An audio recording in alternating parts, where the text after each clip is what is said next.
Section 6, From Vigilance to Peace. Although you can love the sonship only as one, you can perceive it as fragmented.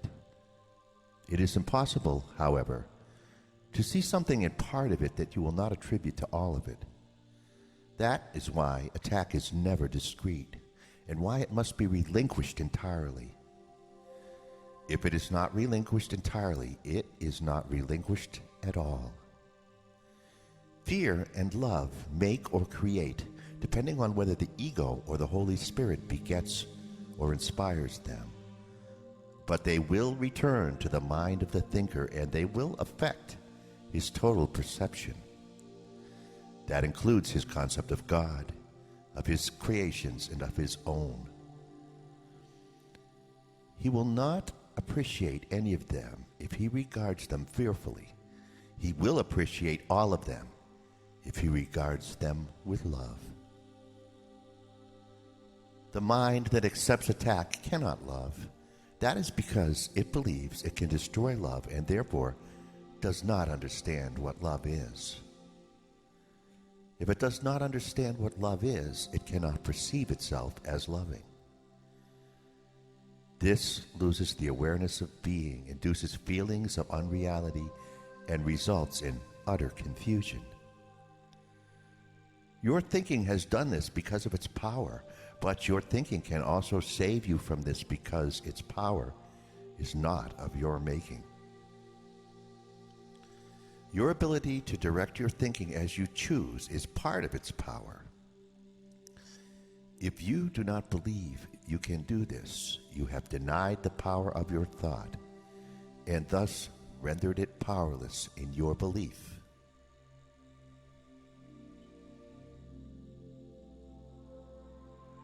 The ingeniousness of the ego to preserve itself is enormous, but it stems from the very power of the mind the ego denies. This means that the ego attacks what is preserving it, which must result in extreme anxiety. That is why the ego never recognizes what it is doing. It is perfectly logical, but clearly insane. The ego draws upon the one source that is totally inimical to its existence, for its existence. Fearful of perceiving the power of this source, it is forced to depreciate it. This threatens its own existence, a state which it finds intolerable. Remaining logical but still insane, the ego resolves this completely insane dilemma in a completely insane way. It does not perceive its existence as threatened by projecting the threat onto you and perceiving your being as non-existent. This ensures its continuance if you side with it by guaranteeing that you will not know your own safety.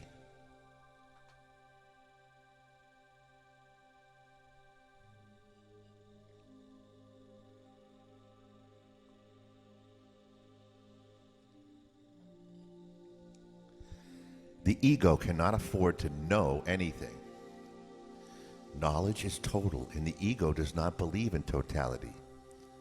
This unbelief is its origin, and while the ego does not love you, it is faithful to its own antecedents, begetting what it has begotten. Mind always reproduces as it was produced. Produced by fear, the ego reproduces fear. This is its allegiance, and this allegiance makes it treacherous to love because you are love. Love is your power, which the ego must deny. It must also deny everything this power gives you because it gives you everything. No one who has everything wants the ego. Its own maker, then, does not want it. Rejection is therefore the only decision the ego could possibly encounter if the mind that made it knew itself, and if it recognized any part of the sonship, it would know itself.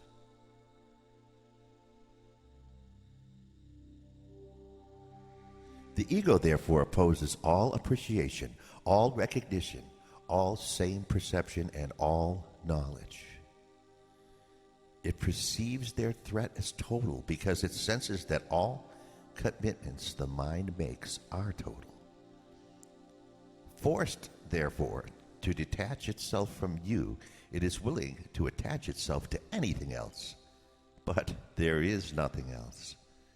The mind can, however, make up illusions, and if it does so, it will believe in them, because that is how it made them.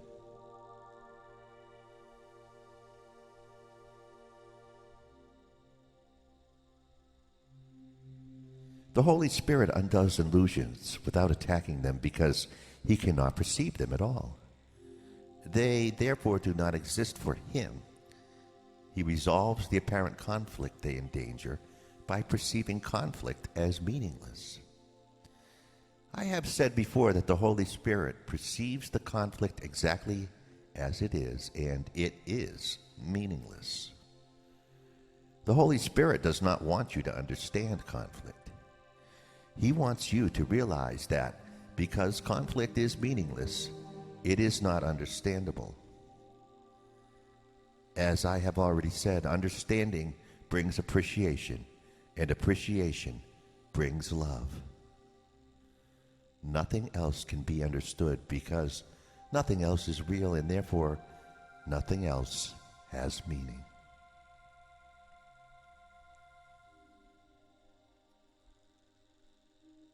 If you will keep in mind what the Holy Spirit offers you, you cannot be vigilant for anything but God and his kingdom. The only reason you may find this hard to accept is because you may still think there is something else. Belief does not require vigilance unless it is conflicted. If it is, there are conflicting components within it that have led to a state of war, and vigilance has therefore become essential. Vigilance has no place in peace. It is necessary against beliefs that are not true, and would never have been called upon by the Holy Spirit if you had not believed the untrue. When you believe something, you have made it true for you. When you believe what God does not know, your thought seems to contradict his, and this makes it appear as if you are attacking him.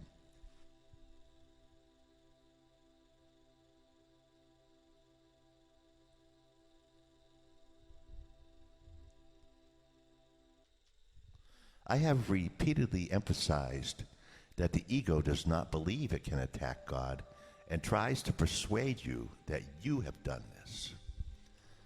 If the mind cannot attack, the ego proceeds perfectly logically to the belief that you must be a body. By not seeing you as you are, it can see itself as it wants to be. Aware of its weakness, the ego wants your allegiance, but not as you really are. The ego, therefore, wants to engage your mind in its own delusional system because otherwise the light of your understanding would dispel it. It wants no part of truth because the ego itself is not true. If truth is total, the untrue cannot exist. Commitment to either must be total. They cannot coexist in your mind without splitting it. If they cannot coexist in peace, and if you want peace, you must give up the idea of conflict entirely and for all time. This requires vigilance only as long as you do not recognize what is true. While you believe that two totally contradictory thought systems share truth, your need for vigilance is apparent.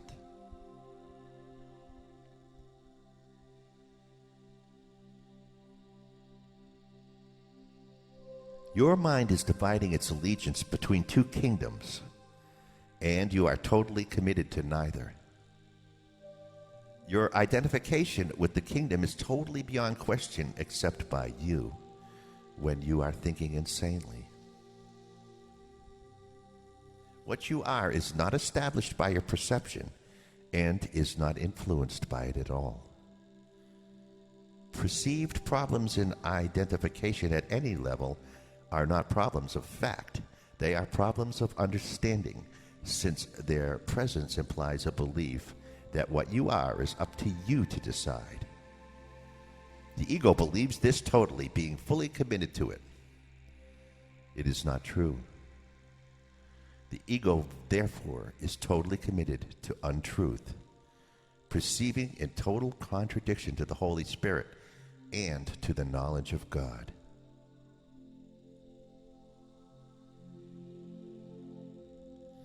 You can be perceived with meaning only by the Holy Spirit because your being is the knowledge of God. Any belief you accept apart from this will obscure God's voice in you and will therefore obscure God to you. Unless you perceive His creation truly, you cannot know the Creator, since God and His creations are not separate. The oneness of the Creator and the creation is your wholeness, your sanity, and your limitless power. This limitless power is God's gift to you because it is what you are. If you dissociate your mind from it, you are perceiving the most powerful force in the universe as if it were weak because you do not believe you are part of it.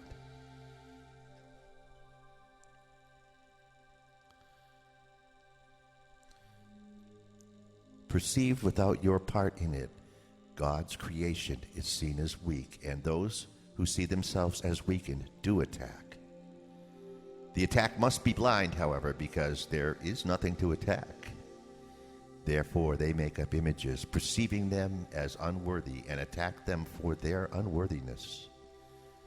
That is all the world of the ego is. Nothing. It has no meaning. It does not exist. Do not try to understand it, because if you do, you are believing that it can be understood and is therefore capable of being appreciated and loved. That would justify its existence, which cannot be justified. You cannot make the meaningless meaningful. This can only be an insane attempt.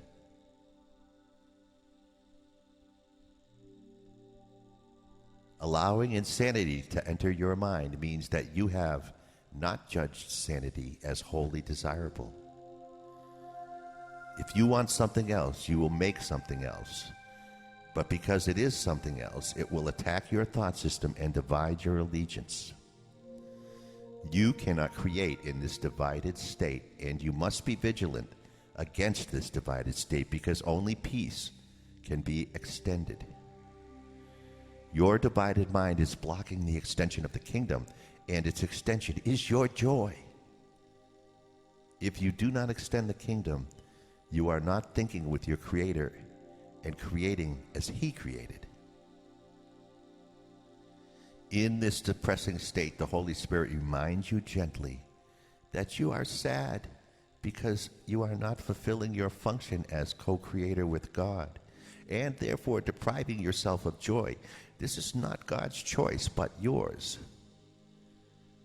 If your mind could be out of accord with God's, you would be willing without meaning. Yet because God's will is unchangeable, no conflict of will is possible. This is the Holy Spirit's perfectly consistent teaching. Creation, not separation, is your will because it is God's, and nothing that opposes this means anything at all.